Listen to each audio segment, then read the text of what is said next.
Hey, it's LSF here today. Welcome back to the channel. Lexus just dropped their June and Q2 2025 sales for the United States, and we've got some interesting developments to talk about. Despite most models taking a dip compared to last year, Lexus is still ahead overall in 2025. But are we seeing the end of the tariff-fueled buying rush? Let's take a closer look.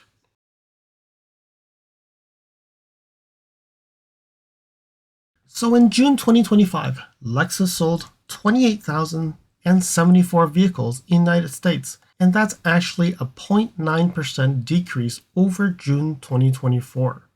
So while it may feel like things have slowed down, the numbers says otherwise for now. So what's more impressive is the first half of 2025. Lexus has now sold 178,966 vehicles, which is up about 7% compared to 2024, the first 6 months. So when you look at this number, 167,211 is what they sold the first half of 2024. So definitely you're seeing 11,000 units more. And when you compare it since 2005, we've never seen 178,000.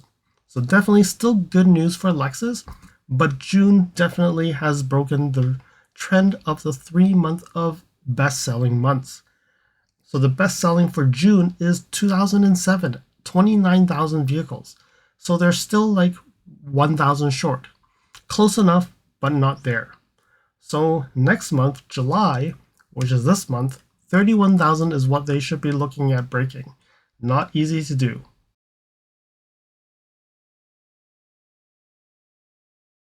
So we can see that Lexus is putting a strong first half, and it could be another strong year for Lexus. But there is a catch.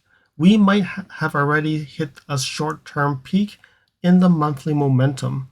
Remember back in May and even in April, there was likely a tariff rush with buyers rushing to showrooms to lock in pricing ahead of possible cross-border imports or supply slowdowns.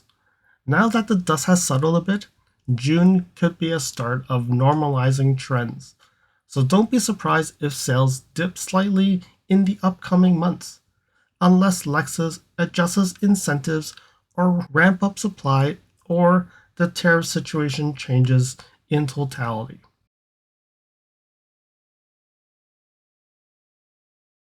Alright, so now let's break down model by model and see where the drops and gains really happen. A lot of their cars have dropped, especially their best-selling SUVs as well. So let's start off with the UX. Continuously seeing it dropping 664 units, that's down 7.5% compared to last year, and overall this year they're down 6.9%, 2.8% of the portfolio. The IS, 5.5% of portfolio, 1,310, down 16%, and year-to-date it's down almost 3%.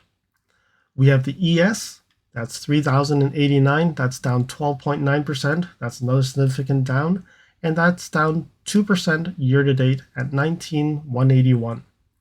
The NX, year-to-date, we're at 10.4% increase, and it's 21% of the portfolio at 38,253.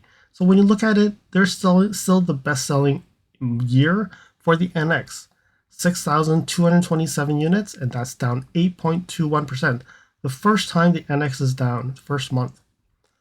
Then we look at the RX, down 15%, 8,108, and that's down almost 4%, 52,888, and it seems to be the lowest since the redesign. And that's about almost 30% of the portfolio. The LS, 0.4% of the portfolio, 67 units sold, down 53%, year-to-date down 43%, selling 691. The LC, 65, down 51%, 790, and that's down 18%, and again 0.4% of portfolio.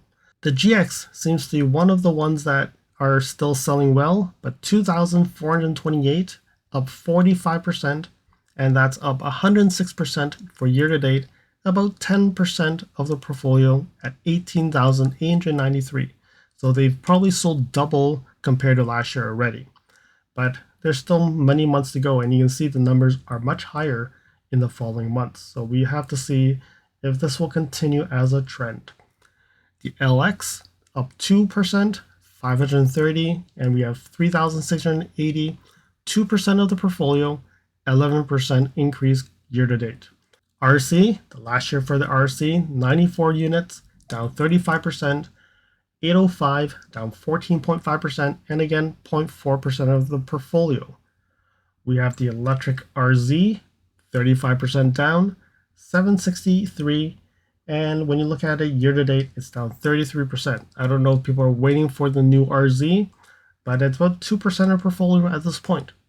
The TX is up 100%, 4,729, and year to date, about 18% increase, and it's 14% of the portfolio.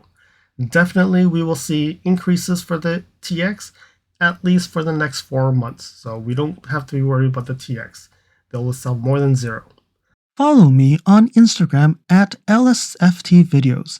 You can see updates on my experience with the NX 450h Plus, which may not be shown on any future videos. You can reach out to me via direct messaging if you have any questions on your Lexus. If you like this video, you can provide me feedback in the comments below, like this video, share it with your friends. This definitely will help with the YouTube algorithms. Press the subscribe button and bell icon and get notified when new videos show up. And lastly, if you want to support me further, you can provide me a super thanks, or visit my Amazon storefront before you purchase anything from Amazon, or you can purchase products from the list on the items that I've been using with my vehicle or at home at no extra cost to you. And now let's continue with the video.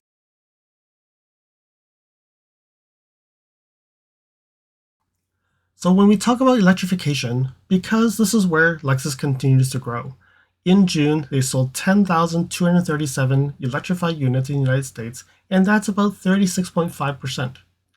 And in total volume, that's slightly higher than June 2024, about 0.6% higher. And if we look at the first half, 66,700 electrified Lexus models that has been sold, and that's about 27.4% increase over the first half of 2024. And that represents 37.3% of the total sales for Lexus in 2025.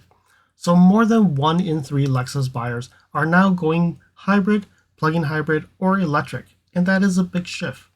And when you look at this, battery electric 2.1%, plug-in hybrids 4.5%, hybrids 30.7%, and gas is 62.7%. So for the first half of 2025, NX 48.6% is gas, 40.4% is hybrid, and 11.1% is the plug-in hybrid. So more than half is electrified. But when you look at 2024, 55% was gas, 36.4% was hybrid, and 8.5% was the plug-in hybrid. And then when you go back one more year, 2023, it was 64% gas. So you can see that the gas models has continuously been dropping from 64 to 55, now to 48. Plug-in hybrid, 7 to 8.5, now to 11. Hybrid from 28.8 to 36, now to 40. So I think we will probably see more hybrid and plug-in hybrids for the NX coming out. We look at the RX. The RX right now is 52.8% gas, 40.7% hybrid, and 6.5% plug-in hybrid. So when you look at that mix, it's about 47% electrified and still 53% gas. Compared, we step back, 2023, 70% was gas and 28.9% was hybrid, 0.6% was plug-in hybrid. 2024, it went to 60%, and then 36.5% hybrid and 3.6% plug-in hybrid. So 70, 60, I think they're targeting probably 50% gas this year, and 2026, they'll probably flip that even more. So we look at the TX. The TX 2024 was 82%, 81.5% that was gas, 16, almost 17% hybrid, and 1.75% plug-in hybrid. So now we're at 81, 17, and 1.5. So the mixture of electrified TX has not really changed much from 2024 to 2025. It could be because there was a stop sale last year, so The numbers really haven't really changed that much. So we look at the electrification for the other models. The LC, 99.1% is gas. Only 1% is hybrid. When you look at the LS, 96.5% is gas, 3.5% is hybrid. The ES, 55.6% still gas, 44.4% hybrid. And then the LX with the new LX700H, we are now seeing some more hybrid. And it's actually a significant amount. So 68.5% is gas and 31.5% is hybrid for the LX.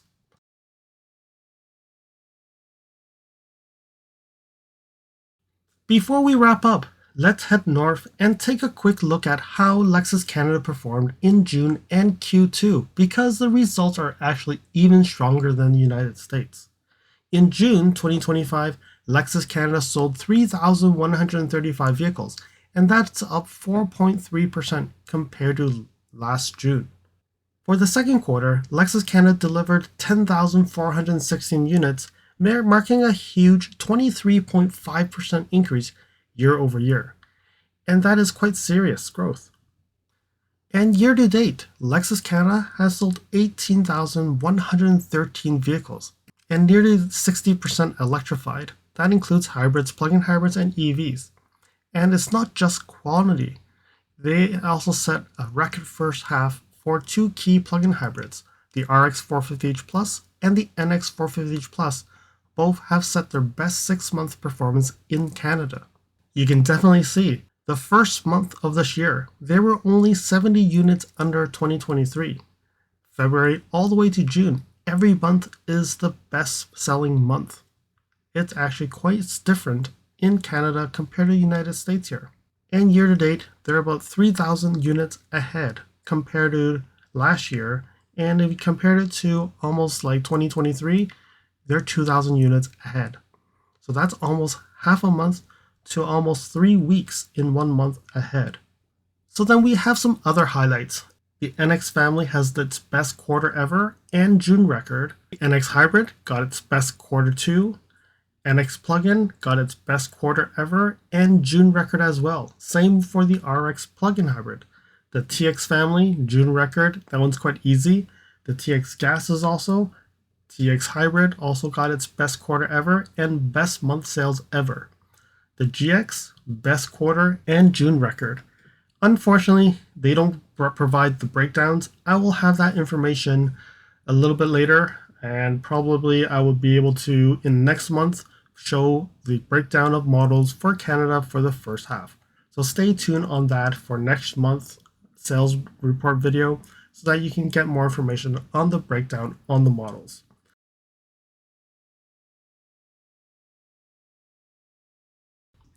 So when you compare the sales numbers for US and Canada and the tariffs, when you look at it in that context, you can see that it's been very good for US and Canada.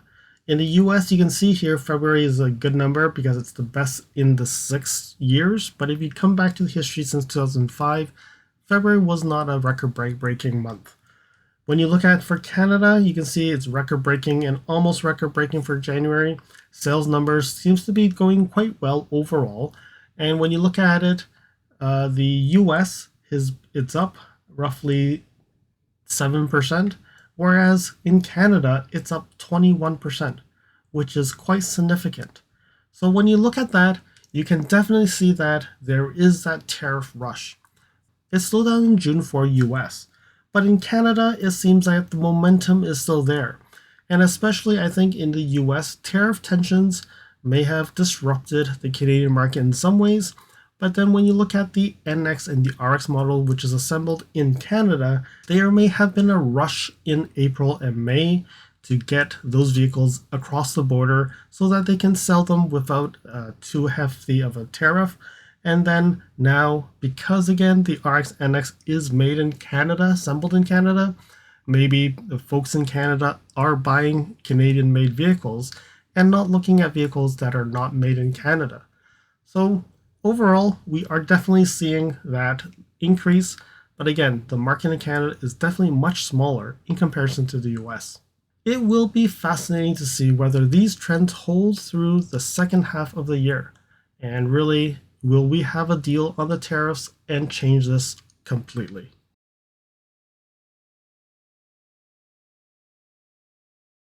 So where do we go from here? Will tariffs continue to be the non-factor? Can Lexus maintain its lead with EVs and their plug-in hybrids and hybrids? And will Toyota's border supply chain allow Lexus to keep inventory strong for Q3? There's a lot of questions heading to the second half of the year, and I'll be here each month to break it down for you all. Thanks for watching, and if you enjoyed the breakdown, give me a thumbs up and don't forget to subscribe for more Lexus and Toyota updates. Drop a comment below. Do you think Lexus can keep this momentum in the second half of 2025? Or we are in a plateau? I hope that you found that this video was informative, and until next video, drive safely. Thank you for watching. If you liked this video, please comment, like, share this video, and if you want to see more videos like this, you can subscribe to my channel and press that bell icon to get notified when new videos are posted. And if you'd like to support this channel, you can provide me a super thanks. And until next time, cheers.